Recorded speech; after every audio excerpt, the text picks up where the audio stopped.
मंडळी, एकाच कुटुंबातील आधी वडिलांचा आणि नंतर लेकाचा पराभव झालाय।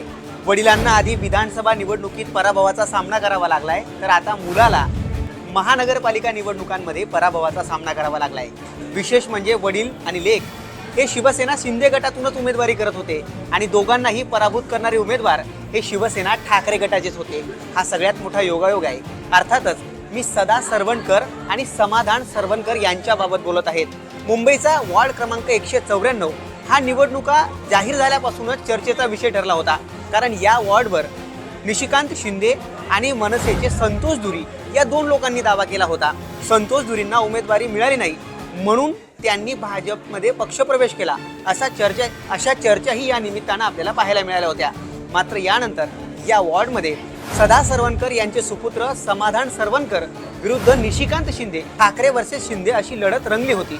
मात्र या लढतीमध्ये निशिकांत शिंदे यांनी समाधान सरवणकर यांचा तब्बल 592 मतांनी पराभव केलाय। सगळ्यात महत्त्वाचं म्हणजे यापूर्वीच विधानसभा निवडणुकीत ठाकरेंच्या महेश सावंत यांनी विधानसभा निवडणुकीत पराभूत केलं होतं। आता त्यानंतर त्यांच्या लेकाला सुद्धा म्हणजे यांचा सुद्धा निशिकांत शिंदेंनी पराभव केलाय। मुंबई महानगरपालिकांचे निकाल प्रचंड इंटरेस्टिंग आहे। यात भाजप आणि शिवसेना अर्थातच महायुतीचे उमेदवार पुढे आहेत, परंतु या प्रभागातल्या काही लढती अत्यंत रंगतदार आहेत, अटीतटीच्या आहेत आणि याच लढतींमधली ही एक लढत अत्यंत चर्चेची ठरली, कारण आधी वडील आणि नंतर लेक दोन्हींचा ठाकरे गटाच्या उमेदवारांनी पराभव केलाय। याबाबत तुमचं मत काय? कमेंट करून नक्की कळवा।